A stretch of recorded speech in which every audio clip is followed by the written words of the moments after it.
Përshëndetje të gjithëve dhe mirë se vini përsëri në Shqipify. Sot dua të flasim për një pyetje shumë interesante. Pse është shqipja një gjuhë kaq e veçantë? Disa njerëz kanë dëgjuar se shqipja është një nga gjuhët më të vjetra në Evropë. Të tjerë thonë se është shumë e vështirë. Por çfarë e bën shqipen kaq të veçantë? Le ta zbulojmë së bashku. Së pari, shqipja është një degë më vete në familjen e gjuhëve indo-evropiane. Kjo do të thotë se nuk është thjesht një version i një gjuhe tjetër. Për shembull, nuk është një dialekt i greqishtes, apo një dialekt i latinishtes. Nuk është as një gjuhë slave. Ajo ka degën e saj. Kjo është diçka shumë e rrallë. Një tjetër gjë interesante është mënyra se si ndërtohen fjalët. Shumë fjalë lidhen me njëra tjetrën. Kur mëson një fjalë, shpesh mund të kuptosh edhe 5 ose 6 fjalë të tjera. Për shembull, kur mëson foljen shkruaj, mund të kuptosh lehtësisht fjalët shkrim, shkrimtar, i shkruar dhe mbi shkrim. Kjo e bën mësimin më të lehtë se sa duket në fillim. Shumë student tremben kur shohin rasat ose mënyrat e ndryshme të foljeve. Po, shqipja ka gramatik të pasur, por kjo nuk do të thotë se është e pamundur. Në fakt, sapo të kuptoni logjikën e saj, shumë gjëra fillojnë të kenë kuptim. Gramatika nuk është armiku juaj. Ajo është një mjet që ju ndihmon të shpreheni më saktë. Një nga gjërat që më pëlqen më shumë te shqipja është mënyra se si tingëllon. Ka tinguj që nuk gjenden në shumë gjuhë të tjera. Për shembull, tingujt dh, l, gj or r.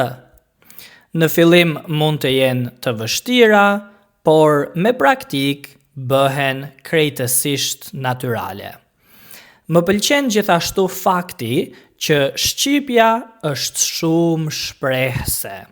Shpesh mund të thuash shumë me pak fjalë. Ka shumë shprehje interesante që përdoren çdo ditë. Kur filloni t'i kuptoni, ndiheni sikur po hyni në një botë të re. Kjo është një nga pjesët më argëtuese të mësimit të një gjuhe. Ndonjëherë, studentët më thonë, kam frikë se nuk do ta mësoj kurrë.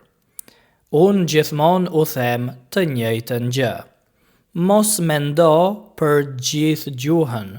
Mendo vetëm për mësimin e sotëm. Nëse sot mëson 5 fjalë të reja, nesër 5 të tjera dhe pas një viti vazhdoni në të njëjtën mënyrë, do të habiteni se sa shumë do të keni mësuar. Mësimi i shqipes nuk është një garë. Nuk ka rëndësi kush mëson më shpejt. Ka rëndësi që të mos ndaloni. Edhe një hap i vogël çdo ditë është progres. Dhe një ditë do të vini re se po kuptoni video, libra dhe biseda që dikur ju dukeshin të pamundura. Jam shumë i lumtur që ka kaq shumë njerëz nga e gjithë bota që po mësojnë shqip. Disa e mësojnë për familjen e tyre. Disa për partnerin ose partneren, disa sepse duan të vizitojnë Shqipërinë ose Kosovën dhe disa thjesht sepse u pëlqen kjo gjuhë. Çfarëdo qoftë arsyeja juaj, ju uroj shumë sukses.